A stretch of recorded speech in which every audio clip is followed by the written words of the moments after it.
Assalamualaikum warahmatullahi wabarakatuh. Apa kabar kalian semuanya? Semoga kalian selalu dalam keadaan sehat. Baiklah, saya Ibu Sari kali ini akan menyampaikan materi MPLS, yaitu perilaku hidup bersih dan sehat atau PHBS di sekolah. Yang pertama saya sampaikan dulu untuk pengertiannya. Pengertian dari PHBS di sekolah adalah sekumpulan perilaku yang dipraktekkan oleh peserta didik, guru, dan masyarakat lingkungan sekolah atas dasar kesadaran sebagai hasil pembelajaran sehingga secara mandiri mampu mencegah penyakit, meningkatkan kesehatannya, serta berperan aktif dalam mewujudkan lingkungan yang sehat. Adapun untuk indikator atau macam PHBS di sekolah yaitu 1. Mencuci tangan dengan air yang mengalir dan menggunakan sabun. 2. Mengkonsumsi jajanan sehat di kantin sekolah. 3. Menggunakan jamban yang bersih dan sehat. 4. Olahraga yang teratur dan terukur. 5. Memberantas jentik nyamuk. 6. Tidak merokok di sekolah. 7. Menimbang berat badan dan mengukur tinggi badan setiap 6 bulan. 8. Membuang sampah pada tempatnya. Saya akan menjelaskan satu persatu untuk indikator atau macam PHBS di sekolah. Yang pertama, cuci tangan pakai sabun. Mengapa kita harus cuci tangan? Ya, cuci tangan pakai sabun adalah salah satu tindakan sanitasi dengan membersihkan tangan dan jari jemari menggunakan air dan sabun untuk memutuskan mata rantai kuman. Adapun untuk jenis sabun yang digunakan untuk mencuci tangan dapat segala jenis sabun. Hanya perbedaannya antara sabun antiseptik dan sabun biasa adalah mengandung antibakteri umum seperti triclosan. Syarat airnya yang digunakan untuk cuci tangan yang pasti yang pertama tidak berwarna, tidak keruh, bebas dari pasir, debu, lumpur, sampah, busa. Yang kedua tidak berasa, 3 tidak berbau, 4 tidak mengandung bakteri. Kemudian yang kedua indikatornya adalah jajan di kantin sekolah yang sehat. Mengapa kita harus jajan di kantin sekolah? Yang pertama, makanan dan minuman yang dijual cukup bergizi, terjamin kebersihannya. 2. Penjual makanan berpenampilan bersih dan sehat. 3. Makanan yang bergizi akan meningkatkan kesehatan dan kecerdasan siswa sehingga siswa dapat menjadi lebih berprestasi di sekolah. 4. Tersedianya air bersih yang mengalir dan memakai sabun untuk mencuci tangan dan peralatan makanan. 5. Tersedianya tempat sampah yang tertutup dan saluran pembuangan air kotor. 6. Adanya pengawasan terhadap kantin sekolah secara teratur oleh guru, siswa, dan komite sekolah.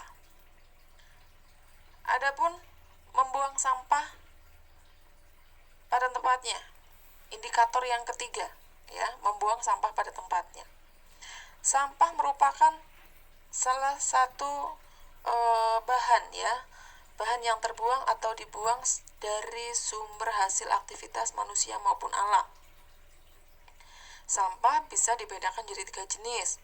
Yang pertama, sampah anorganik atau kering, yaitu yang tidak dapat mengalami pembusukan secara alami, contohnya logam besi, kaleng, dan lain-lain.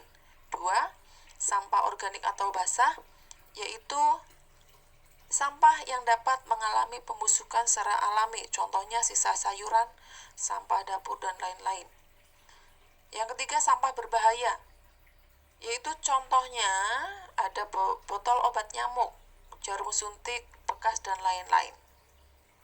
Kemudian indikator yang keempat yaitu mengikuti kegiatan olahraga di sekolah. Keuntungannya melakukan aktivitas fisik atau olahraga secara rutin, yang pertama terhindar dari penyakit jantung, stroke, osteoporosis, kanker, tekanan darah tinggi, kencing manis. Berat badan terkendali, otot lebih lentur, dan tulang lebih kuat. Bentuk tubuh menjadi bagus, lebih percaya diri, lebih bertenaga dan bugar. Daya tahan tubuh terhadap penyakit lebih baik. Indikator yang kelima, menimbang berat badan dan mengukur tinggi badan setiap 6 bulan. Ini ada tujuannya, yaitu yang pertama, untuk mengetahui pertumbuhan dan perkembangan badan serta status gizi.